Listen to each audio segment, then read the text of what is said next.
Halo Indonesia, saya Krisyanto Yen Oni, salam NKRI. Sebenarnya saya berencana untuk membahas tentang penundaan pemilu atau perpanjangan masa jabatan presiden. Cuma saya merasa bertanggung jawab untuk menyelesaikan topik kelangkaan minyak goreng. Ya, sebenarnya apa penyebab kelangkaan minyak goreng yang terjadi di negara kita? Kalau kita telisik ke belakang, sebelum terjadi fenomena kelangkaan minyak goreng ini, ada pemerintah menetapkan minyak goreng satu harga, ya kan?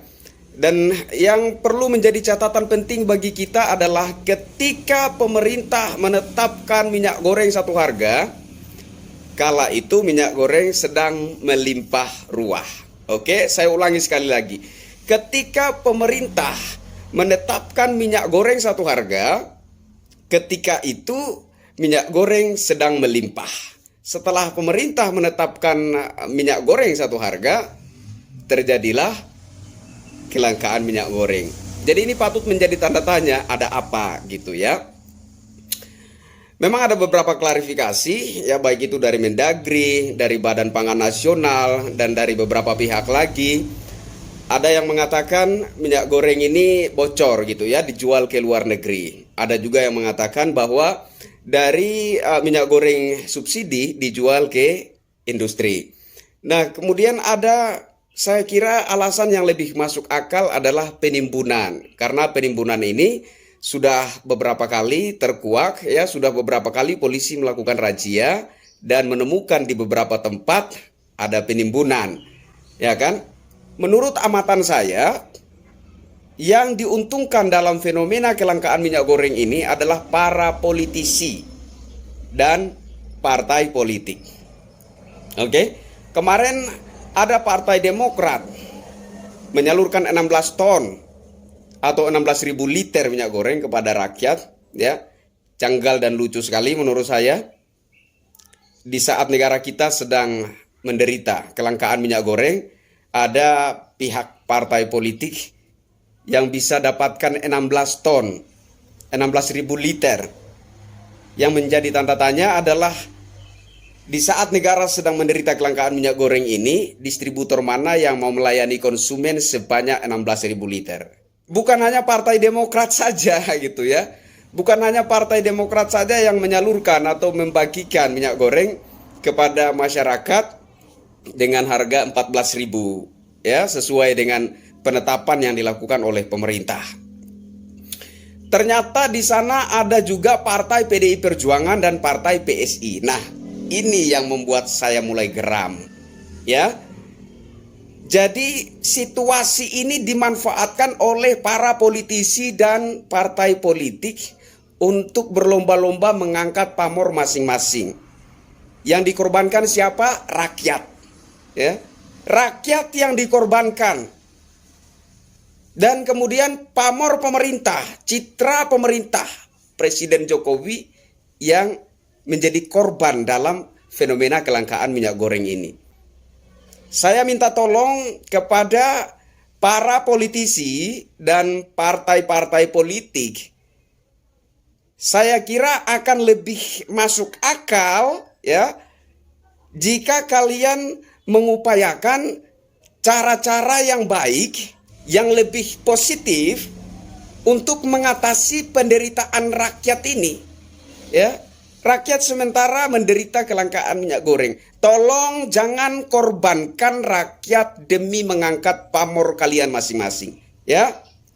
Nah, kemudian pihak yang dirugikan menurut saya adalah pengusaha. Ya. Pihak pengusaha yang sangat dirugikan. Kenapa dirugikan? Begini ya analoginya. Misalkan saya seorang pengusaha. Saya sudah membeli minyak goreng dengan volume yang besar dengan harga industri. Lantas kemudian pemerintah mengeluarkan peraturan menetapkan minyak goreng satu harga. Harga subsidi semuanya. Nah, hal ini juga menurut saya alasan bahwa minyak goreng itu bocor dijual ke industri menjadi tidak masuk akal, menjadi terpatahkan di sini. Karena pemerintah telah menambah anggaran subsidi sehingga tidak terjadi perbedaan harga antara minyak goreng industri maupun subsidi. Artinya tidak ada lagi istilah industri dan subsidi di sini. Semuanya menjadi satu harga. Ya kan? Jadi kalau ada yang mengatakan bahwa alasannya minyak goreng ini langka karena minyak goreng subsidi dijual ke industri, saya kira itu tidak masuk akal. Nah, kemudian alasan minyak goreng ini langka karena ada kebocoran dijual ke luar negeri, ini juga menurut saya pengalihan isu, ya. Alasan yang paling tepat menurut saya adalah terjadinya penimbunan minyak goreng. Karena ini sudah ada buktinya. Ada beberapa kali polisi melakukan razia dan kedapatan di beberapa tempat itu ada penimbunan. Jadi saya minta tolong kepada pemerintah agar ini jangan dibiarkan. Kalau ada temuan-temuan penimbunan itu jangan dibiarkan. Karena ini sangat berpotensi dimanfaatkan oleh para politisi dan partai-partai politik.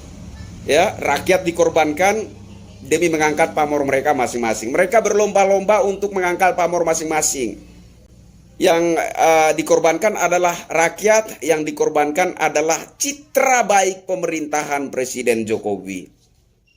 Saya mohon kepada pemerintah untuk tidak main-main menelusuri penyebab kelangkaan minyak goreng ini, ya, kepada Kemendagri, kepada Badan Pangan Nasional, kepada aparat kepolisian. Untuk ini ditelusuri betul-betul dan kemudian dicarikan solusinya. Persoalan ini diatasi, Pak.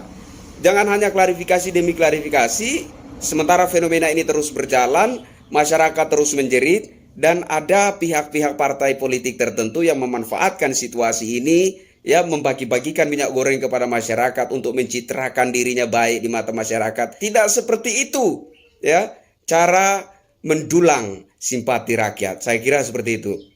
Ya, jadi menurut saya ini adalah politik dukun santet. Ya, membuat rakyat menderita, kemudian muncul di sana sebagai pahlawan penyelamat. Ini adalah trik politik dukun santet dan ini sangat keji untuk dilakukan baik oleh politisi maupun partai-partai politik. Saya tidak peduli entah itu Partai Demokrat, entah itu Partai PDI Perjuangan, entah itu Partai PSI, saya tidak peduli. Dan saya mengecam cara seperti ini. Menghadirkan solusi kepada masyarakat bukan membagi-bagikan minyak goreng kepada masyarakat. Persoalan kelangkaan ini dicari solusinya, dicari jalan keluarnya agar teratasi. Ya, bukan membagi-bagikan sebotol dua botol minyak goreng kepada masyarakat untuk mencitrakan diri kalian baik di mata masyarakat, padahal kalian sebenarnya penjahat yang mengorbankan rakyat demi mengangkat pamor kalian masing-masing. Ya, ini cara yang tidak positif. Ini cara yang tidak sehat. Bahkan mohon izin saya katakan ini cara yang biadab. Tolong pemerintah ini diatasi. Saya kira hanya itu yang ingin saya sampaikan kali ini. Saya Kristianto Yen Oni, salam NKRI.